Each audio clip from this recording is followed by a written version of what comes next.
இந்த மாதிரி எண்ணெய் நல்லா காஞ்சதுக்கப்புறம் இந்த அளவுக்குன்னு இல்லை, உங்களுக்கு எப்படி தேவையோ அப்படி எடுத்துக்கோங்க. நான் இந்த அளவுக்கு போடுறேன். இந்த அளவுக்கு கடுகு, உளுத்தம் பருப்பு, கடலைப்பருப்பு, சரிங்களா? அப்புறம் காஞ்ச மிளகா போட்டுட்டு கருவேப்பிலை போட்டிங்கன்னா அதோட நல்லா வதக்கிட்டு அதுக்கு மேலே அந்த கடுகு அரிசி இதுவை அரைச்சி வச்சுட ஊற்றி இந்த அரைச்ச விழுதை தாளிச்சதில் அப்படியே ஊற்றி மிக்ஸ் பண்ணிக்கோங்க. அரைச்சி வச்ச அந்த கருப்பு கவுனி அரிசி, அந்த மாப்பிள்ளை சம்பா, காட்டியானம், அந்த 3 ஈக்குவலாக போட்டு நொய்யாக அரைச்சி வச்சோம் இல்லையா, அரிசியாக அந்த மாவை போட்டு பாருங்க, உப்புருண்டை ரெடி பண்ணிட்டேன். நல்லா வந்திருக்கு.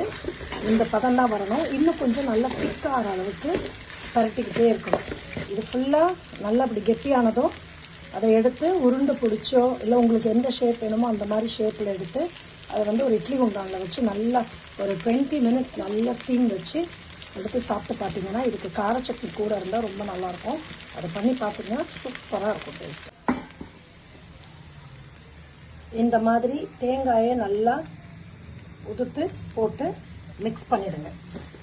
உங்களுக்கு எவ்வளோ தேங்காய் வேணுமோ அதுக்கேற்ற மாதிரி போட்டுக்கலாம். தேங்காய்லாம் போட்டு இப்போ ரெடி ஆகிடுச்சு. இப்போ நீங்கள் அடுப்பை அணைச்சிட்டு ஆற உருண்டை பிடிச்சிட்டு அதை நீங்கள் ஸ்டீமில் வச்சு எடுத்துடலாம். கவுனி அரிசி, மாப்பிள்ளை சம்பா, காட்டியானம் அரிசியில் செஞ்ச உப்புருண்டை. இந்த மாதிரி இட்லி குக்கரில் வச்சுட்டு நல்லா வேக வச்சுருங்க. இங்கே பாருங்கள், இப்போ ரெடி ஆகிடுச்சு.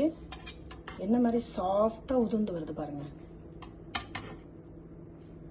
இங்கே பாருங்கள், செம்மையாக அப்படியே நல்லா உதிர்ந்து வருது பாருங்கள். எவ்வளோ சாஃப்டாக இருக்குது.